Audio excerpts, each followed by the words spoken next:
बच्चों, इस वीडियो में हम चैप्टर 6 इलेक्ट्रोमैग्नेटिक इंडक्शन के एग्जाम्पल 6.6 और 6.7 सॉल्व करने वाले हैं। तो पहले हम देख लेते हैं एग्जाम्पल 6.6। इसको हम डायग्राम की हेल्प से समझ लेते हैं कि क्वेश्चन में क्या गिवन है। हमें क्वेश्चन में हमें गिवन है यूनिफॉर्म मैग्नेटिक फील्ड। यहाँ आप देख रहे होंगे ये क्रॉस बने हुए हैं जो शो कर रहे हैं मैग्नेटिक फील्ड को, और हमें डायरेक्शन पता चल रही है कि मैग्नेटिक फील्ड है इनटू द पेज।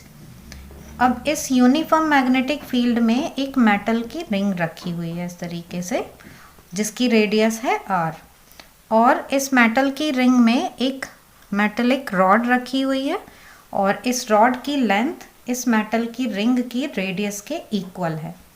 अब ये जो रॉड है इसका एक एंड फिक्स है, और इसको रॉड को इस तरीके से ऐसे ये रोटेट किया जा रहा है, ये ऐसे रोटेट कर रही है।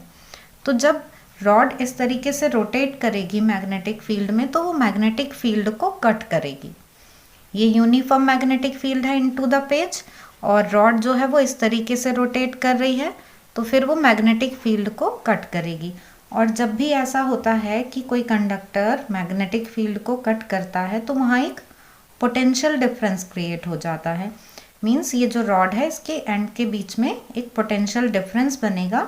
मीन्स यहाँ पर ईएमएफ प्रोड्यूस होगा। हमें वो ईएमएफ कैलकुलेट करना है। यहाँ ये जो ईएमएफ है इस रॉड के मोशन की वजह से है, तो यहाँ हम इसको बोलते हैं मोशनल ईएमएफ। आपने पढ़ा होगा। तो मोशनल ईएमएफ का फॉर्मूला हमें पता है, बस हम इस कंडीशन में देखेंगे कि जिस टाइम पर ये रॉड जो है उसका एक एंड फिक्स है और दूसरा एंड मूव कर रहा है, ऐसे सर्कुलर मोशन में है, तो उस टाइम पर यहाँ पर कितना ईएमएफ प्रोड्यूस होगा ये हम फाइंड करेंगे।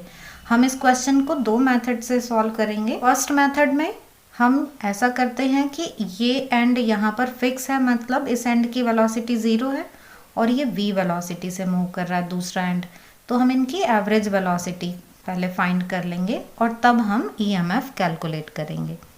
सेकेंड मेथड में हम कैलकुलस मेथड यूज़ करेंगे, मतलब इंटीग्रेशन की हेल्प से हम ईएमएफ कैलकुलेट करेंगे। तो चलिए पहले फर्स्ट मेथड देख लेते हैं। फर्स्ट मेथड में हम एवरेज वेलोसिटी कैलकुलेट करेंगे और उसकी हेल्प से फिर ईएमएफ फाइंड करना है हमें। तो ये रॉड का ये एंड फिक्स है, मीन्स यहाँ पर वेलोसिटी है 0, ये एंड रोटेट कर रहा है v वेलोसिटी से, तो एवरेज वेलोसिटी रॉड की क्या हो जाएगी 0 + v/2। तो इस तरीके से एवरेज वेलोसिटी आ जाएगी v/2। अब हमें पता है मोशनल ईएमएफ का फॉर्मूला होता है E = BLV, ये फॉर्मूला होता है।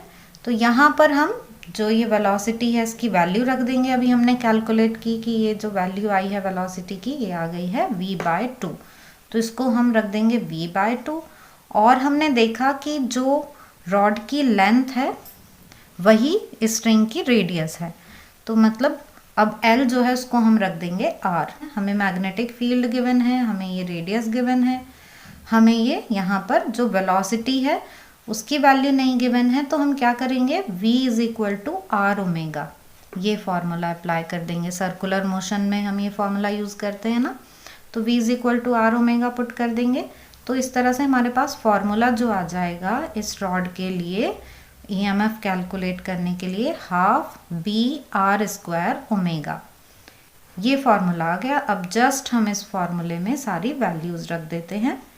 b हमें गिवन है 1 टेस्ला, रेडियस हमें यहाँ 1 मीटर गिवन है, और ओमेगा को हमने रख दिया 2πn या 2πν, ये यहाँ पर होती है फ्रीक्वेंसी। तो हमको क्वेश्चन में फ्रीक्वेंसी गिवन है 50 रिवॉल्यूशन पर सेकेंड। तो हम ये सारी वैल्यूज़ रख देते हैं, पाई की भी वैल्यू रख देते हैं, और इसको सिंप्लीफाई करते हैं तो हमको ईएमएफ की वैल्यू मिल जाती है 157 वोल्ट। तो ये आंसर आ गया हमारा। मेथड हमने यूज़ किया है इसमें एवरेज वेलोसिटी फाइंड करने का। अब दूसरा मेथड हम देख लेते हैं बाय इंटीग्रेशन मेथड। बच्चों अब सेकंड मेथड देख लेते हैं, इंटीग्रेशन मेथड। इसमें हम ये मान रहे हैं कि ये जो रॉड r लेंथ की है इसका एक छोटा सा एलिमेंट हमने लिया और उसकी वैल्यू है dr, ये स्मॉल एलिमेंट हमने ले लिया है, ठीक है। अब हम पहले इसके लिए ईएमएफ कैलकुलेट कर लेते हैं और फिर लिमिट अप्लाई करके 0 to R लिमिट अप्लाई करके इस पूरी रॉड के लिए ईएमएफ हम फाइंड कर लेंगे।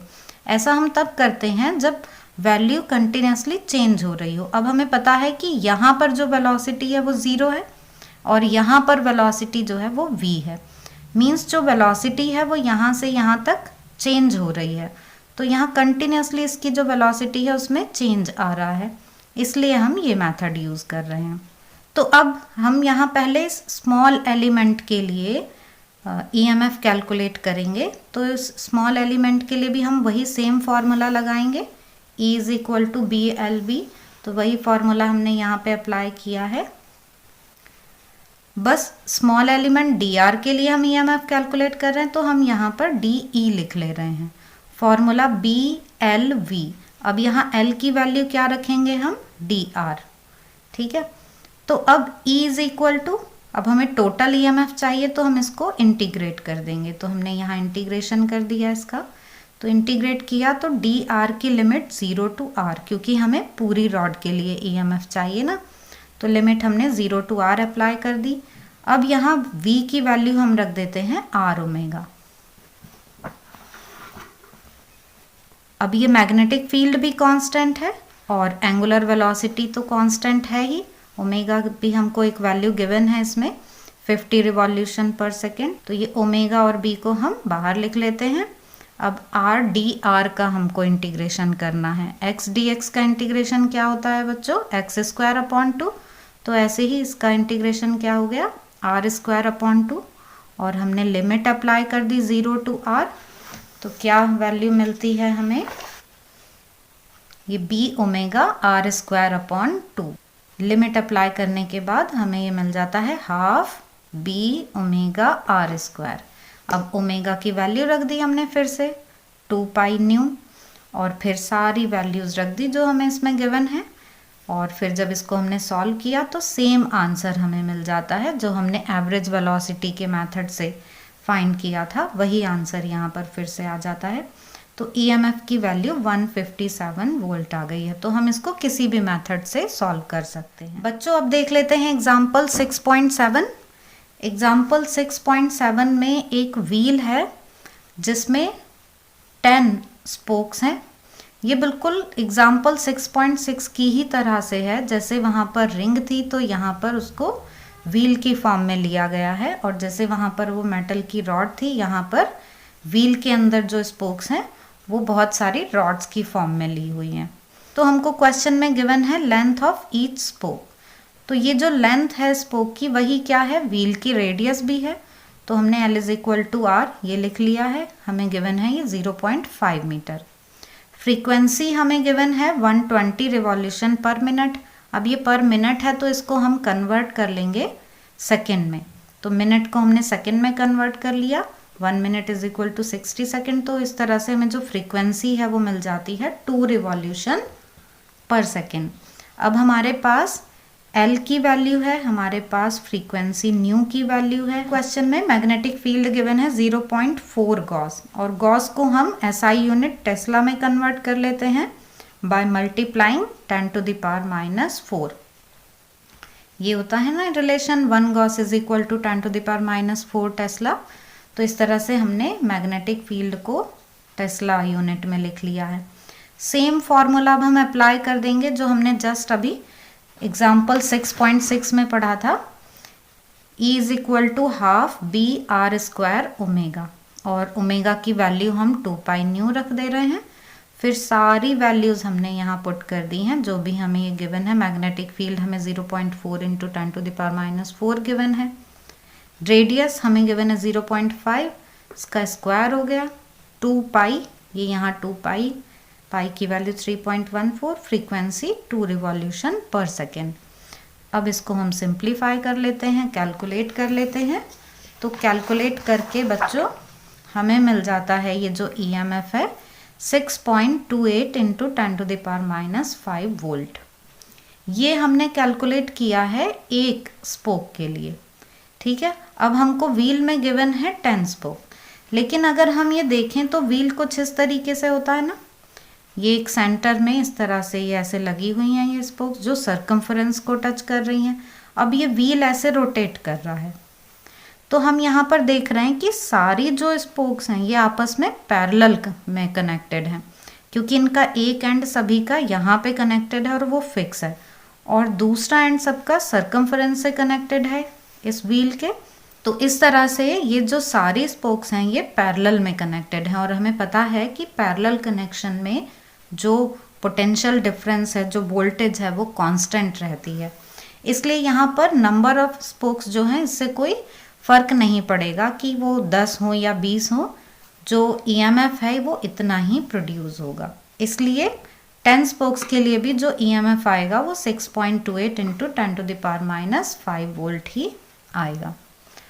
बच्चों, यहाँ हम इस बात का ध्यान रखेंगे कि व्हील में ईएमएफ तभी प्रोड्यूस होगा जब ये मैग्नेटिक फील्ड को कट करेगा। इसकी मोशन इस तरीके की होगी कि मैग्नेटिक फील्ड ये कट कर रहा है तो ईएमएफ प्रोड्यूस होगा। कैसे, इसको देख लेते हैं। तो हम डायरेक्शंस मान लेते हैं कि ये नॉर्थ साउथ डायरेक्शन है, ये ईस्ट वेस्ट डायरेक्शन है। अब अगर व्हील इस डायरेक्शन में जा रहा है, इस तरीके से या इस तरीके से जा रहा है, तो ये अर्थ की मैग्नेटिक फील्ड की डायरेक्शन हो गई नॉर्थ साउथ। तो व्हील इस तरीके से जा रहा है तो मीन्स ये मैग्नेटिक फील्ड को कट करेगा, तो इस कंडीशन में क्या होगा, ईएमएफ प्रोड्यूस होगा। लेकिन अगर ये व्हील इस डायरेक्शन में या इस डायरेक्शन में इस तरीके से मूव कर रहा है, तो यही डायरेक्शन है मैग्नेटिक फील्ड की और यही इसके मोशन की डायरेक्शन, तो ये पैरेलल हो गए। अब यहाँ पर ये कोई मैग्नेटिक फील्ड कट नहीं करेगा।